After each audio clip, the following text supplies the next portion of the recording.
Hello and welcome to the Sarah and Carter podcast. Today we're focusing on the Carter Center and what it does. The Carter Center was founded in 1982 by President Jimmy Carter and First Lady Rosalynn Carter. It's a nonprofit and non-governmental that was established in Atlanta. It focuses on democracy, governance, global health, mental health, and peace building. It's known for mediating its conflicts, monitoring different elections around the world, and all around promoting democracy. It also has partnered with many universities, including Emory, to conduct its research. Yeah, so now what does the Carter Center actually do currently? So to start off, we're going to be focusing on 6 different peace programs and to give you a general overview, here's a quote from former President Jimmy Carter. At the Carter Center, we all believe people are entitled to basic human rights. When people have these rights, they feel a sense of justice and self-worth. These are the seeds of peace. And so each of these 6 different peace programs are focused on striving to keeping peace, making peace, and building peace through connecting with different people. Carter, I'll pass it on to you to focus on their human rights program.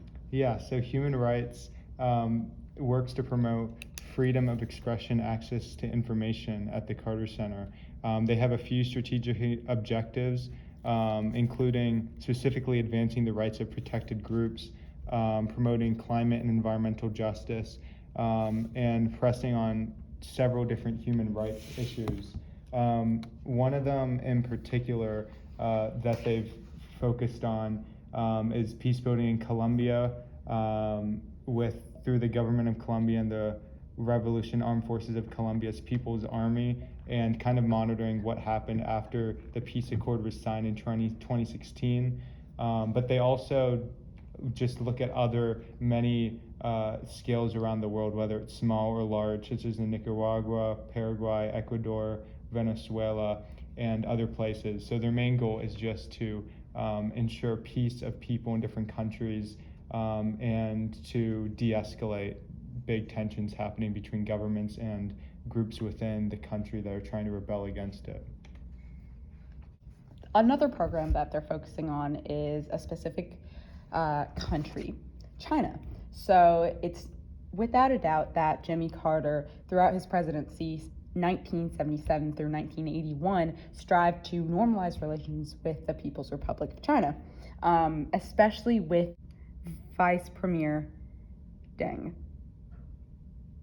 The Carter Center accredits Asia's relative peace and stability in the recent decades due to bilateral trade, investment, and diplomatic exchanges with the U.S. And therefore, these 3 areas are their main focus. So this specific branch is doing just that, ensuring Carter's legacy of strengthening peace with the U.S. and China. So because of this, their economic and political system has been becoming more liberalized and open to exchanges. However, since 2009, the U.S. has criticized the Chinese Communist Party's efforts in reverting back to their communist origins. According to the Carter Center website, they are, quote unquote, trying to revise the international system, end quote. However, China states that the U.S. wants to contain China's recent successes. In 2021, Carter restated the efforts of the organization to uphold his ideals with the former Vice Premier Deng, who is like the main connection to China. Its main goals nowadays in this 21st century is strengthening its bilateral relationship, especially throughout these times of global crisis and stark ideological differences, nationalist tension, human rights crisis, and as well as the global conflict of the Taiwan Strait. And they do this by research, so joint research missions, workshops, and engagement initiatives. So the next topic we're going to dive into is Latin America and the Caribbean. So as I talked about a little bit before, The Carter Center focuses on some country individual things like in Colombia, but across Latin America specifically, they're really toning in on 5 things: election observation, access to justice, conflict resolution and peace building, and social and economic inclusion. With the election observation, the Carter Center is frequently monitoring electoral processes in different regions to make sure they're free, fair, and transparent. They also send different groups that go in the name of the Carter Center, whether it's different politicians, representatives, and they send them to overlook them as well, since they know how it works in the U.S. Access to justice. The Carter Center works to improve access to justice for populations that are vulnerable. This includes indigenous communities, women, and minority groups. They support legal aid, promote legal empowerment, and advocate for reforms across Latin America. And then, as I touched on a little bit earlier, their peace building aspect is something that they're really big on, just working with local stakeholders, governments, international partners to support initiatives that promote peace around the world. And then social and economic inclusion. The Carter Center promotes this inclusion in Latin America and the Caribbean by supporting programs that more specifically address poverty, discrimination, and inequality. They really want to work to empower marginalized communities and advocate for policies that support social inclusion. And there's lots of impacts that the Carter Center has had on these different regions in Latin America. A couple just include organizing dialogues that increase cooperation among different governments and nations. And a big one for them was in March 2016, they helped host the On the Road to Peace conference in Colombia for senior government officials and to help negotiate different peace contracts. So it's important to state that with that program in the specific area of the world, the Carter Center is non-governmental and non-profit, as was said before. So there is a nuance on how much power they have within influencing these certain regions in the world. They do this in a way where they try not to infringe on their sovereignty, as that's a very big problem nowadays and just any time throughout history when they're focusing on guiding legal systems and guiding different people in the government. They're doing this on the basis of recommendations. If you look on the website, it's all sort of euphemistic language in these senses, because it's not like they're doing anything much by hard power. It's mostly everything by people going over there with research and webinars and certain things like this. So this is a great segue into the next program, which is sort of like the Latin America and Caribbean program, but it's more focusing on elections throughout the world. And so it's called the Democracy Program. The former president is a staunch supporter of free, fair, and open elections with lots of participation. So this program reflects his vision for this. With supporting human rights globally, the Carter Center is recognized as a leader in supporting democratic elections and promoting participation in elections and the government as a whole. So they're mainly focused on involving marginalized groups of different countries who have historically faced political or social discrimination, such as women, indigenous, youth, the elderly, and racial/ethnic minority groups. So a very interesting statistic is that they've monitored 115 elections in 40 different countries. Now, how is this program made? I think the history of this was very interesting. So in the late 1980s, around the end of the Cold War, there was a wave of democratization in countries where the people were hoping for more say in their government and the fall of authoritarian leaders. However, the Carter Center states that this wave has plateaued and authoritarian governments are on the rise and restricting participation in elections and in government. So this program's main goals are observing elections, developing guidelines for non-election observation, digital threats within elections, which I think is a very big problem to focus on nowadays, building consensus on standards for democratic elections, promoting participatory rights, advancing democratic governance, strengthening civil society, and United States elections, where they're nonpartisan observations. So I took one specific case to look at, and in 2023, Zimbabwe's presidential election, the Carter Center sent 100 observers to assist in a peaceful and democratic election process. There were multiple challenges and roadblocks from the Zimbabwean government for accomplishing this peace.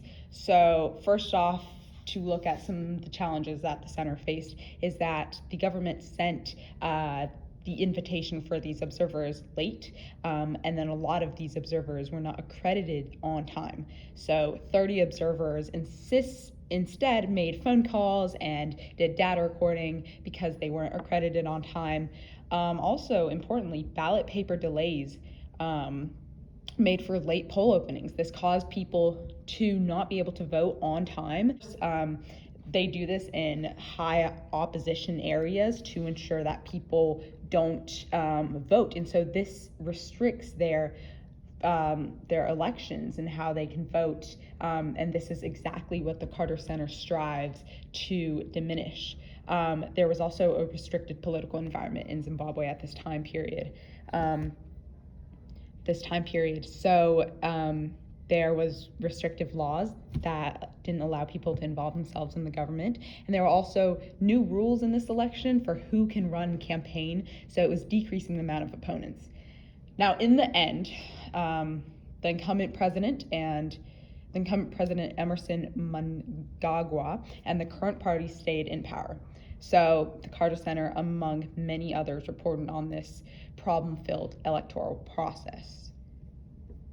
Okay, so moving on to our next topic is the Rule of Law program. So the Carter Center's Rule of Law program works in partnership with different governments, civil societies, and international and regional bodies to improve governance and transform lives through a meaningful right of access to information and justice. It aims to specifically strengthen judicial institutions, again, back in specifically Latin America and the Caribbean, where they've been really focusing on this, but just in general, it's promoting the rule of law across the world, making sure that no one's above the law. So it's because of that, it's working with governments and focuses on legal professionals. A guiding principle of this is that access to information is a fundamental and human right. And this is, they cite that under Article 19 of the Universal Declaration of Human Rights. And so they have, since 1999, been doing this program in some form of way, and it's something that they plan on continuing to do, whether it's in Liberia or other countries, to just make sure that the law is being followed. Last but not least, the Conflict Resolution Program, a broad program affecting many lives around the globe. Its goals are preventing, mitigating, and solving conflicts in order to strive for peace, which is one of the main, which is the unit that we're focusing on right now in class. This ties directly with peacemaking, keeping, and building. So the main ways that it strives to maintain and make peace is by conflict prevention and transformation. So they're very aware that interstate violence is the most common form of violence. It's supported by different groups, even outside supporters with similar interests. So the Carter Center believes that in order to maintain peace and strive for more inclusive approaches, they must include everybody at the table, even those not making the decisions. So they're They encourage women with their participation, and they lead local solutions to global problems. So, also election violence mitigation, independence of observer mandates, as well as peace and health nexus. And they have a specific program inside of this program called Tech for Peace. Currently, the Carter Center is working for conflict resolution in several countries. I'll be focusing on 4: Syria, Israel and Palestine, Mali, and Sudan. In Syria, they use research strategies to analyze and document the civil war in order to help with these peace-building missions. And they hope that this information, this public information, helps others to mitigate violence, economic barriers, reconstruction, and refugee return. Israel and Palestine. This is especially important nowadays, but they strive to create connections between Israeli representatives and Palestinian representatives to further resolutions according to international law and human rights for everybody.